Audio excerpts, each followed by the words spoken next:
जीवों पे दया कर करके समझाते हैं। दास नानक जी वाली आत्मा है। अब अगर जो दास अब ये कुछ लोगों को इस समय संगत में ये चल रहा है कि भाई कि ये नानक जी वाला मुद्दा क्यों उठा लिया गया। कुछ भाई हमारे ये कहते हैं भाई कि अगर जो आप नानक जी हो तो इससे क्या हो जाएगा, नानक जी क्या अपनी भक्ति दे देंगे, या उनसे क्या हो जाएगा, आपको मान बढ़ाई चाहिए। नहीं पुण्यात्माओं, मान बढ़ाई नहीं चाहिए। अगर जो दास, क्योंकि सारे धर्म ग्रंथों की थ्योरी को सॉल्व करना है।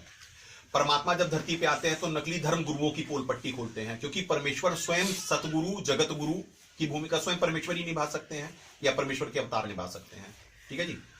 तो जब परमात्मा आते हैं तो वो गुरु की पोल खोलेंगे। तो परमात्मा जिन आत्माओं को भक्ति कराते हैं, जैसे पुण्यात्माओं हमें सब मालूम है कमांडो होता है, एक जगह सेना भेजी जाती है और एक जगह स्पेशल मिशन के लिए कमांडो भेजे जाते हैं। वो कमांडो कुछ ही जाते हैं और अपना काम पूरा कर करके वो मिशन को कंप्लीट करके आ जाते हैं।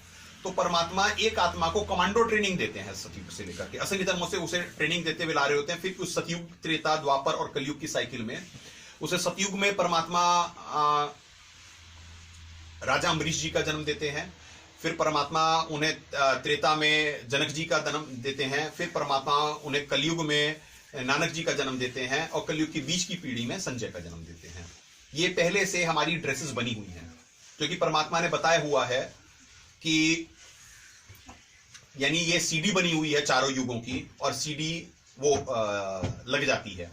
तो यानी सीडी लग जाती है, और हमें पवित्र ग्रंथों में भी मालूम है कि पहले परमात्मा ने किसी भी ग्रंथों को रिजेक्ट नहीं करा, उससे आगे का ज्ञान दिया है, तत्व ज्ञान दिया है।